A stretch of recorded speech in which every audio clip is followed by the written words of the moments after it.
nakita. Nasampula ng ilang pumapasadang sasakyan sa muling pag-arangkada ng Oplan Goliath ng LTFRB. Huli sa sorpresang operasyon ng mga sasakyang kolorum at may iba't iba pang paglabag sa batas trapiko. Mula sa Quezon City, may ulat on the spot si JP Soriano. JP? Rafi Pia, mas mahigpit na ompla na raw kontra kolorum ang ipatutupad ng LTFRB simula ngayong araw at kanina nga ay dalawang bus at di bababa sa 8 UV Express at pribadong sasakyan ang nahuling kolorum o di kaya ay out of line. At kanina nga pasado alas 6 ng umaga ay sorpresang pumuesto ang mga tauhan ng LTFRB sa isang bahagi ng EDSA sa bahagi ng Balintawak Market. Ang target nilang hulihin na Pia, Rafi, ang mga papaserong bus at vans na pinaghihinala ang kolorum o di kaya ay out of line. Wala pang ilang minuto, ilang bus na ang nakitang kolorum. Pero ang namuro sa mga operatiba, Rafi Pia, ang mga UV Express na nakita ng iba't ibang violations. May mga UV Express na overloaded o sobrang dami ng pasahero na labag sa LTFRB rules.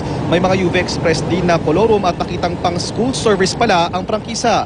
Pero ang maraming nahuli mga pribadong van at sasakyan na pinampapasada na talaga namang bawal na bawal. May isang nahuli na bukod sa photocopy lang ang dalang lisensya, improvised din ang plaka nito at walang prangkisa para mamasada. Ang ilan pang pribadong sasakyan na huli matapos makitang sobrang daming sakay na pasahero at nagpahintuin na booking na ginagawang pampasada ito. Kaya ang mga sakay na pasahero napilitang lumipat ang ibang sasakyan. 50 to 60 pesos ang bayad kada isang pasahero na sakay ng ilang nahuling private vans na ginagawang pampasada. Hanggang nitong pasado alas 8:30, dalawang bus ang nahuling kolorum at out of line ng LTFRB. Habang tatlong UV Express naman ang nahuli, pero hindi pa kasama rito ang 5 private vans na nabistong namamasada. Ang ilan ay sinubukan pa raw tumakas ayon sa LTFRB enforcers ng mahuli. Ito na ang huling araw ng Oplan Goliath Samson at gagawa na raw ng mas komprehensiblong Oplan kolorum ang LTFRB. Ngayon daw kaisa na nila ang LTO, PNP at ang dati na nilang partner na MMDA at magkakaroon din daw sila ng mas organisadong data system kung saan makikita ng LTFRB at iba pang ahensya ang kanilang mga records. Magkakaroon din daw sila ng Oplan kontra kolorum sa gabi kung saan mas maraming pasaway na bus operators o bus operators ang lumalabas at kung saan nangyayari kadalasan ang mga krimen. At dito na raw hihingi ng tulong ang LTFRB sa PNP. At ayon nga sa LTFRB, Rafi Pia, bukod sa Don Mariano Bus Line, marami pa rin daw bus company ang nalaman nilang out of line at may mga bus na may mga depektibong parts, kaya tuloy daw ang gagawin nilang surprise inspection sa mga garahe ng mga bus company. Ang MMDA tutukuyin din daw ang mga bus company na may pinakamaraming violations na kanilang naitala at yun daw ang kanilang uunahing inspeksyonin. At yan muna ang latest mula rito sa EDSA sa Quezon City. Balik muna sa iyo, Rafi. JP, anong ginawa ng mga otoridad dun sa mga nahuling lalo na yung mga pribadong sasakyan na ginagawang pamasada?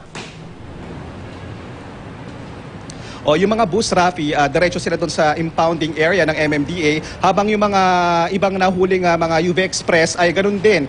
Yung ibang pribadong sasakyan na meron pang binigyan muna ng mga first warning, yung ilan naman ay nakita nating pinagmulta na lang at napilitan na rin paalisin matapos nga makitang kulang pa sa ebidensya na talagay sila'y namamasada kahit sila'y pribadong sasakyan. JP, may impormasyon ka ba kung anong violation pwedeng ipataw dun nga sa mga pribadong sasakyan na ginagawang pamasada? Ang sabi mo, kulang pa yung ebidensya nakita ng mga otoridad. Kinausap pa nila yung mga pasahero nitong mga pribadong sasakyan na ito?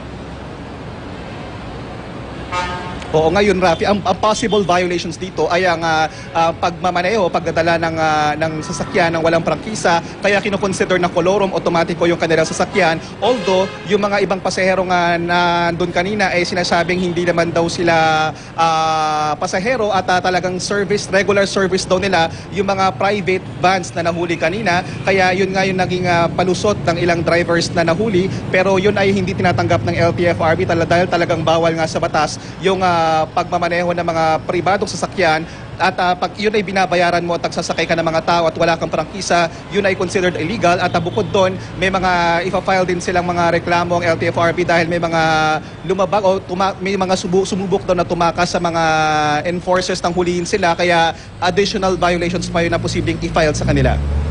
Okay, maraming salamat, JP Soriano.